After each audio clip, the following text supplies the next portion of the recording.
Wow, तोंडात घातल्या क्षणीच तुमच्या तोंडात पाणी येईल अशी रेसिपी आहे.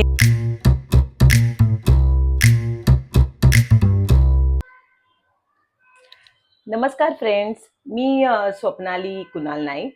अ, माझ्या स्वप्नालीज क्रिएट्स या यूट्यूब चॅनलवर तुमच्या सगळ्यांचं स्वागत आहे. आज मी तुम्हाला ना एक सिंपल रेसिपी दाखवणार आहे. म्हणजे आपली घाई असेल आणि घरात भाजी करायला काहीच नसेल तर आपण काय करू शकतो. एकदम अगदी झटझापट 15 मिनिटात होणारी रेसिपी आहे. रेसिपी शेवटपर्यंत बघा, तुम्हाला एकदम छान वाटेल. आणि ही रेसिपी ऍक्च्युली होती ती आमच्या कामावर एक टिफिनवाल्या आजी आहेत, तर त्यांनी ही आम्हाला दिली होती. त्याच्यातून त्यांना मी ती रेसिपी विचारून घेतली. मला ती खूप आवडली. मी माझ्या घरी एकदा दोनदा ट्रायही केली. मस्त झाली. आपल्याला भाकरीसोबत खायला तर अतिशय उत्तम आहे. तर व्हिडिओ शेवटपर्यंत बघा. हॅलो फ्रेंड्स, तर चला मग आपण सुरुवात करूया. मी हे एक वाटण करून घेतलंय. त्याच्यामध्ये 5 ते 6 मिरच्या, 15 ते 20 पाकळ्या लसूण आणि जिरं याचं वाटण करून घेतलं. कारण आम्हाला स्पायसी जास्त आवडतं म्हणून आम्ही जरा मिरच्या जास्त घातल्या. हे सगळं जाडसर वाटण करून घ्यायचंय. चण्याची डाळ 1-1.5 तास मी आधी भिजत ठेवली आहे. नंतर त्याला जाडसर अशी दरदरीत मिक्सरला वाटून घेतली. जास्त बारीक करायची नाही आपल्याला, अशी जाडसर, त्याच्यामध्ये चण्याचे दाणे आपल्याला फील झाले पाहिजे असंच ठेवायचं आहे. गॅसवर कढई तापत ठेवली आहे. कढई चांगली तापली की त्यामध्ये आपण 2 ते 3 चमचे तेल घालायचंय. या रेसिपीला ना 1-1.5 चमचा जरासं जास्त तेल लागतं. कारण कसं की चणा डाळ आहे ती चिकट असते, मग आपल्या कढईला वगैरे चिकटते. पण थोडंसं मी 1 चमचा तेल जास्त घातलंय. तेल चांगलं तापू द्यायचंय.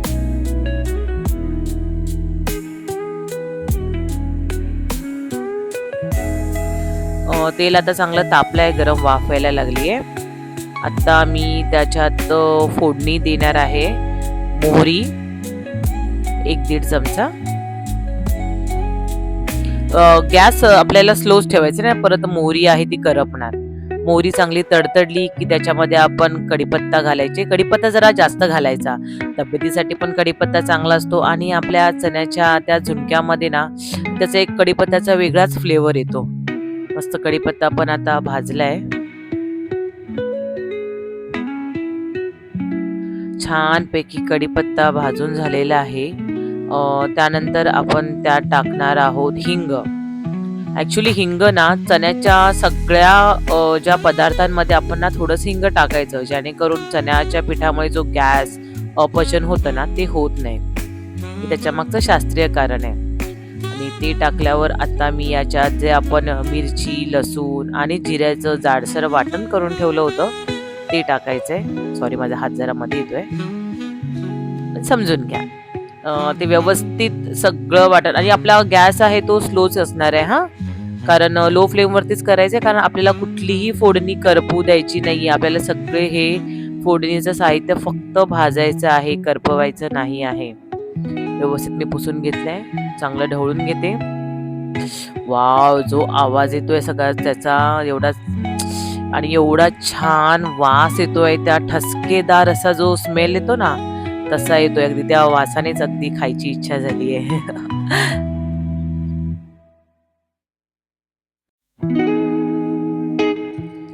फोडणी आपल्याला चांगली भाजून घ्यायची आहे, करपवायची नाही आहे मुळीच.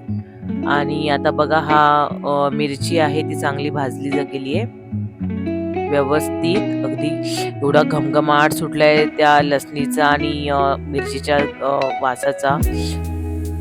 आपली फोडणी आता पूर्णपणे छान. हळद आता व्यवस्थित मिक्स करून घेऊया. हे बघा, आपले सगळे मसाले भाजून झालेले आहेत. आता आपण जी जाडसर वाटलेली डाळ आहे ती त्यामध्ये मिक्स करायची आहे. गॅस, हे सगळं मिश्रण आपण व्यवस्थित ढवळून घेऊया. अजिबात आपल्याला कढईला हे लागू द्यायचं नाहीये, चिकटू द्यायचं नाहीये. आणि गॅस आपण लो टू मीडियम फ्लेम वरतीच ठेवायचंय, जेणेकरून जास्त स्लो. हे बघा, अगदी व्यवस्थित मी त्याला छानपैकी परतून घेतलं आहे. अजिबात माझ्या कढईला ते चिकटत नाहीये. आणि हे थोडंसं ते वाटणाचं पाणी होतं ते मी थोडंसं त्याच्यात ऍड करते, कारण आपल्याला डाळ शिजण्यासाठी थोड्याशा पाण्याची गरज असते. ते आपण वाफेवर सोप्या अशा रेसिपीज शिकायच्या असतील तर माझ्या चॅनलला नक्की सबस्क्राईब करा. आणि जर ही रेसिपी आवडली तर तुम्ही कमेंट करा, लाईक करा आणि शेअर करा. आणि खाली तुम्हाला हे बेल आयकॉन दिसतं तिथे प्रेस करा, म्हणजे जेव्हा जेव्हा मी कुठली व्हिडिओ अपलोड करेन तेव्हा तुम्हाला नोटिफिकेशन जाईल. ठीक आहे. आता ही डाळ पूर्णपणे मी परतली आहे व्यवस्थित.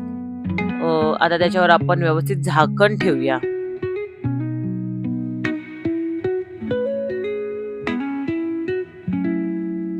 आता आपल्याला ही 5 मिनिटं झालेली आहे. हे मध्ये मध्ये चेक करत राहायचं. हे बघा थोडीशी डाळ आहे ती फुललेली दिसते मला. हे बघा.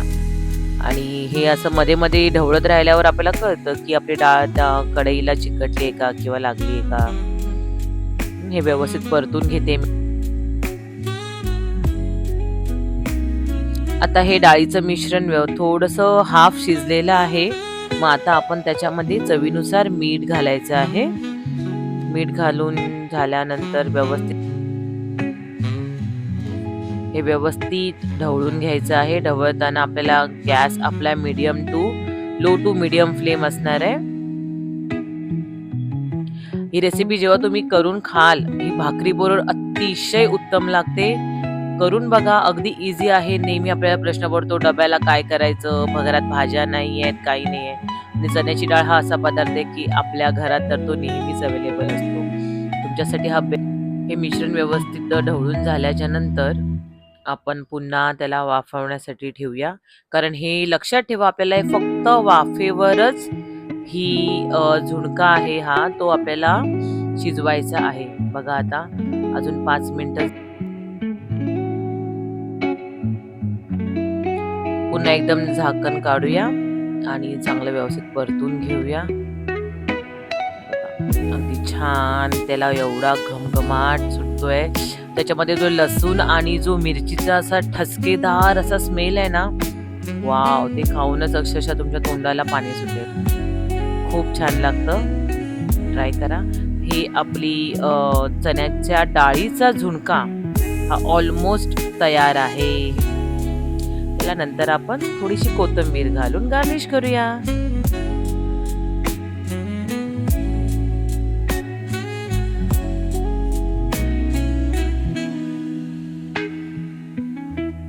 आपण आता कोथिंबीर घालूया.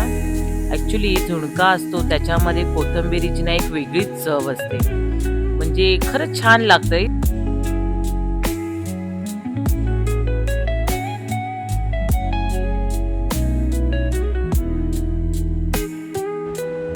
अशा तऱ्हेने हा मस्तपैकी चण्याच्या डाळीचा झुणका तयार आहे. गरम गरम हा बघा.